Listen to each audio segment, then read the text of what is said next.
Hi friends, ಈ ವಿಡಿಯೋದಲ್ಲಿ ಮೊಟ್ಟೆ ಸಾಂಬಾರನ್ನ ತುಂಬ ಈಸಿಯಾಗಿ ಹೇಗೆ ಮಾಡೋದು ಅಂತ ತೋರಿಸ್ಕೊಡ್ತಾ ಇದ್ದೀನಿ.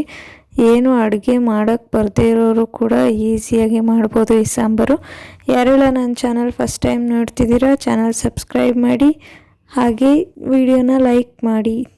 ವಿಡಿಯೋನ ಕಂಪ್ಲೀಟಾಗಿ ನೋಡಿ, ಜಾಸ್ತಿ ಟೈಮ್ ವೇಸ್ಟ್ ಮಾಡೋದು ಬೇಡ. ವಿಡಿಯೋ ಸ್ಟಾರ್ಟ್ ಮಾಡೋಣ. ಫಸ್ಟು ಮಸಾಲೆ ರುಬ್ಕೊಂಬಿಡೋಣ. ಸೊ ಮಸಾಲೆ ರುಬ್ಕೊಳ್ಳೋದಕ್ಕೆ ನಾನಿಲ್ಲಿ 1 ಕಪ್ ಈರುಳ್ಳಿ ತೊಗೊಂಡಿದ್ದೀನಿ, 1 ಕಪ್ ಟೊಮ್ಯಾಟೊ, ಶುಂಠಿ ಬೆಳ್ಳುಳ್ಳಿ ಪೇಸ್ಟ್ ಯೂಸ್ ಮಾಡಬೇಡಿ, ಕೊತ್ತಂಬರಿ ಸೊಪ್ಪು, ತೆಂಗಿನಕಾಯಿ ತುರಿ, 1 ಸ್ಪೂನ್ ಕಡಲೆ ಜಾಸ್ತಿ ಹಾಕ್ಕೋಬಾರ್ದು, 1 ಸ್ಪೂನ್ ಖಾರದ ಪುಡಿ, 1.5 ಸ್ಪೂನ್ ಸಾಂಬಾರು ಪುಡಿ, 1/2 spoon garam masala, 1/2 spoon chicken masala, ಇಷ್ಟು ಹಾಕ್ಕೋಬೇಕು.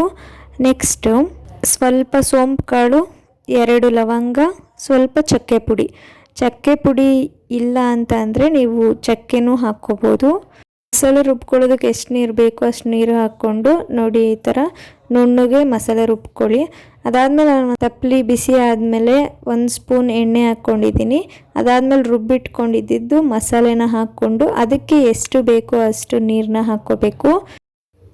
ಮತ್ತು ನಿಮಗೆ ರುಚಿಗೆ ಎಷ್ಟು ಬೇಕೋ ಅಷ್ಟು ಉಪ್ಪು ಹಾಕ್ಕೋಬೇಕು. ಉಪ್ಪು ಹಾಕ್ಕೊಂಡ್ಮೇಲೆ ನೋಡಿ, ಈ ಥರ ಅದು ಕುದಿಬೇಕಾದ್ರೆ ಸಾಂಬಾರು ಮೊಟ್ಟೆ ಹಾಕ್ಕೋಬೇಕು.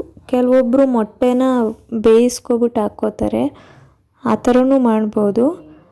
ಇಲ್ಲ ನಿಮ್ಗೆ ಆ ಥರ ಇಷ್ಟ ಆಗಿಲ್ಲ ಅಂದರೆ ಈ ಥರ ಮೊಟ್ಟೆನ ಡೈರೆಕ್ಟಾಗಿ ಬಿಟ್ಬಿಟ್ಟು ಮಾಡ್ಬೋದು.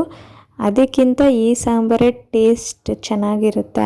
ಮೊಟ್ಟೆ ಬೇಯಿಸ್ಕೊಂಬಿಟ್ಟು ಮಾಡ್ತೀವಲ್ವಾ, ಅದು ಸೇಮ್ ಪ್ರೊಸೀಜರೇ. ಇಲ್ಲಿ ಮೊಟ್ಟೆನ ಹಾಗೆ ಡೈರೆಕ್ಟಾಗಿ ಬಿಡ್ತೀವಿ, ಆದರೆ ಅಲ್ಲಿ ಬೇಯಿಸ್ಕೊಂಡಿರೋ ಮೊಟ್ಟೆ ತೊಗೊಂಬಂದು ಇದಕ್ಕೆ ಹಾಕ್ತೀವಿ, ಅಷ್ಟೇ ಡಿಫ್ರೆನ್ಸು. ಅದು ಬಿಟ್ಟರೆ ಮಸಾಲೆ ಎಲ್ಲ ಸೇಮೇ ಇರುತ್ತೆ. ನೋಡಿ, ಈ ಥರ ಇನ್ನೊಂದು ಕಡೆನೂ ಬೇಯಿಸ್ಕೋಬೇಕು. ಮೊಟ್ಟೆ ಒಂದು ಕಡೆ ಬೆಂದಿರುತ್ತೆ, ಈ ಥರ ಟರ್ನ್ ಮಾಡಿದ್ರೆ ಇನ್ನೊಂದು ಕಡೆನೂ ಬೇಯುತ್ತೆ. ಲಾಸ್ಟ್ ನಾನು ಸ್ವಲ್ಪ ಕೊತ್ತಂಬರಿ ಸೊಪ್ಪು ಹಾಕ್ತಾಯಿದ್ದೀನಿ. ಒಂದು 5 ನಿಮಿಷ ಬೆಂದ್ಬಿಟ್ರೆ ಸಾಕು, ಅಷ್ಟೇ ಸಾಂಬಾರು ರೆಡಿಯಾಗಿ ಹೋಗುತ್ತೆ. ನೋಡಿ, ಇಷ್ಟೇ, ತುಂಬ ಈಸಿಯಾಗಿ ನೀವು ಮೊಟ್ಟೆ ಸಾಂಬಾರನ್ನ ಮಾಡ್ಬೋದು.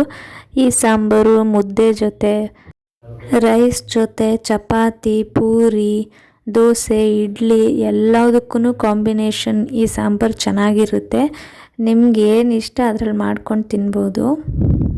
ಎಲ್ಲ ವಿಡಿಯೋ ಇಷ್ಟ ಆಯಿತು, ವಿಡಿಯೋನ ಲೈಕ್ ಮಾಡಿ, ಮತ್ತು ನೀವು ಕೂಡ ಈ ರೆಸಿಪಿ ಟ್ರೈ ಮಾಡಿ ಹೇಗೆ ಬಂತು ಅಂತ ಕಾಮೆಂಟ್ ಹಾಕಿ. ಬಾಯ್ ಬಾಯ್.